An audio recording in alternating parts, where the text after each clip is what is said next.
اس سب سے زیادہ اہم وہ ایک چیز ہے کہ ہمیں اس دنیا سے جانا ہے.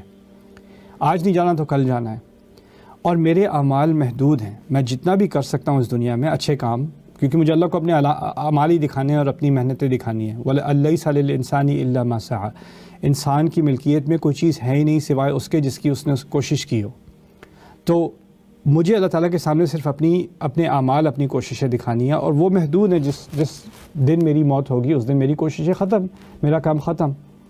لیکن جو میری اولاد ہے، اگر اس کی تربیت صحیح ہو اور اس نے اچھے کام کیے ہوں تو اس کی اچھائیاں اور پھر اس کی اولاد کی اچھائیاں اور اس کی اولاد کی اچھائیاں میری اچھائیوں میں اضافہ کرتے رہیں گے. تو اس لیے اصل انویسٹمنٹ آپ کی جو سب سے بہترین انویسٹمنٹ ہے، نہ صرف اپنی دنیا کی اس سے زیادہ اہم اپنی آخرت کی جو اصل انویسٹمنٹ ہے وہ آپ کی اولاد ہے. اور یہ بات سمجھتے ہوئے عمران کی بیوی نے یہ دعا کی ہے کہ جو میں اپنی اولاد میری ہونے والی ہے وہ میں آپ کے لیے پوری طرح ڈیڈیکیٹ کر رہی ہوں. اب ہمارے زمانے میں کیا ہوتا ہے کہ کس طرح ڈیڈیکیٹ کرتے ہیں اولاد کو؟ ہم کہیں گے کہ ہمارا بچہ ہوا تو ہم اس کو مدرسے میں ڈال دیں گے، تحفیظ کرائیں گے، حفظ قرآن کرائیں گے، عالم بنائیں گے، یہ کریں گے، وہ کریں گے. ٹھیک ہے، آپ کے نزدیک اگر یہ خدمت ہے اللہ تعالیٰ کی تو اپنی جگہ ٹھیک ہے. لیکن میں آپ کو ایک پولیٹیکلی انکریکٹ ہے لیکن میں سیدھی بات آپ کو بتاتا ہوں. کچھ سال پہلے میرے پاس ایک دوست آیا، اس نے مجھ سے کہا کہ میں اپنے بچے کو بالکل آپ کی طرح بنانا چاہتا ہوں. پہلے ہی میں پریشان ہو گیا کہ یہ اسٹیٹمنٹ ہی بہت پرابلمٹک ہے، کیونکہ اگر آپ کسی سے کہیں کہ میں اپنے بچے کو کسی اور کی طرح بنانا چاہتا ہوں تو آپ نے اپنے بچے کی جو اس کی انفرادیت ہے، اس کی انڈیویجوالٹی ہے، اس کا انکار کیا ہے.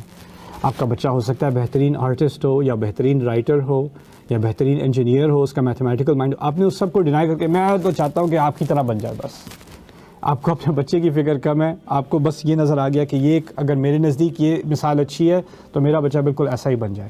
یہ غلط ہے، کیونکہ آپ بھی ایک انفرادی، آپ کا ایک وجود ہے، آپ کی ایک شخصیت ہے، آپ کی اولاد کی بھی ایک شخصیت ہے.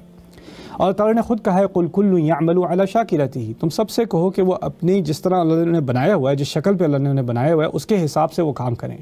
تو ہماری ایک انفرادیت ہوتی ہے.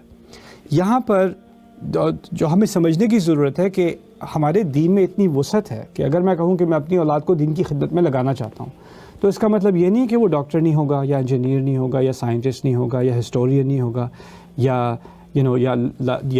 لٹریری نہیں ہوگا، ٹیچر نہیں بنے گا. وہ ساری چیزیں، ان میں سے کوئی بھی ایسی چیز نہیں ہے جس کا دین سے تعلق نہیں ہے، جو اللہ کی خدمت میں نہیں ہے.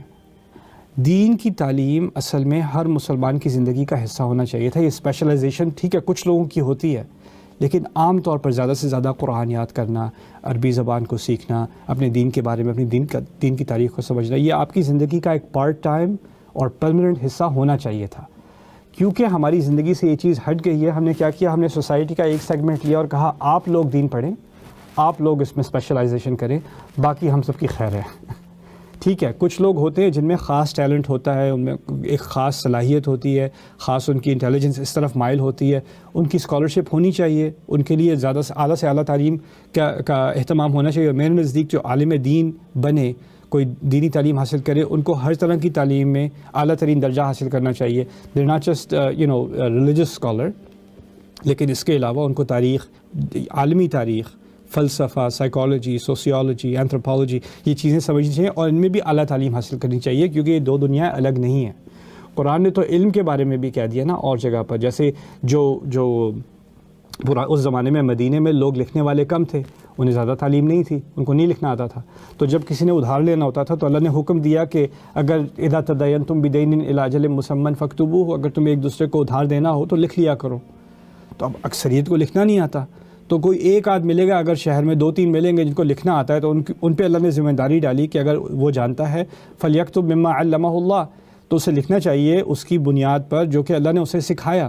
یعنی اللہ تعالیٰ نے اس کے لکھنے کو اپنے سکھانے کی طرف منسوب کیا. اس سے ہم کیا سیکھے کہ دین کی خدمت وہ اس وقت کر رہا ہے جب وہ کسی کا لون کانٹریکٹ لکھ رہا ہے، جس کو ہم عام زبان میں سیکولر سی چیز سمجھیں گے. اس کا مذہب سے کوئی تعلق نہیں، دین سے کوئی تعلق نہیں. دین سے تعلق اس کا ہوگا جو کوئی اسلامی کتاب لکھ رہا ہوگا، دین سے تعلق وہ ہوگا جو کوئی خطبہ دے رہا ہوگا، دین سے تعلق ہوگا جو قرآن یاد کر رہا ہوگا، وہ بھی سب دین ہے. لیکن یہ باقی چیزیں دنیا ہیں. لیکن ہمارے دین نے اس کانسیپٹ کو برباد ختم کر دیا. ہمارے دین میں کیا ہے کہ اگر آپ کسی کی خدمت کر رہے ہیں، کوئی اچھا کام کر رہے ہیں دنیا میں، تو وہ بھی اصل میں دین ہی کی خدمت ہے. تو اگر یہاں پر انہوں نے یہ دعا مانگی ہے کہ میں اپنے بچے کو آپ کی خدمت میں پوری طرح ڈیڈیکیٹ کر رہی ہوں. ان کا ایک خاص مقصد کیا تھا کہ میری اولاد ہوگی. ابھی یہاں پر جو ہے جو کرپشن زیادہ ہے اور زکریا علیہ السلام کو کسی ایسے بچے کی ضرورت ہے جو دین کی خدمت کر سکے. وہ تو اب بوڑھے ہو چکے ہیں, تو میری امید ہے کہ میرا بچہ اس ریکوائرمنٹ کو پورا کرے گا. ایک گیپ ہے اس کو وہ پورا کرے گا. تو ان کی یہ خواہش تھی. لیکن ہماری خواہش کیا ہونی چاہیے؟ میری خواہش ہونی چاہیے ہماری زندگی میں, ہماری دنیا میں کس چیز کی کمی ہے, ہماری سوسائٹی میں کس چیز کی کمی ہے. کیسے اگر ینگ لوگ ہوں اگلے 20 سال میں, اگلے 15-20 سال میں, کیسے ینگ لوگ ہوں جو باقی کروڑوں ینگ لوگوں کے لیے رول ماڈل بن جائیں, جو ان کے لیے مثال بن جائیں, کہ لوگ کہیں کہ میں نے دین میں, دنیا میں ہر طریقے سے میں نے اس کی طرح بننا ہے, مثال بن جائے اوروں کے لیے. ایک ہولسٹک سی چیز ہوتی ہے نا, کسی کو دیکھ کے انسان چاہتا ہے میں اس کی طرح ہوں. تو وہ رول ماڈل ہمیں تیار کرنے ہیں, اور یہ ہمیں اپنی اولاد کے لیے ایک سینس ہونی چاہیے کہ ہم یہ ڈیڈیکیشن کر رہے ہیں. اچھا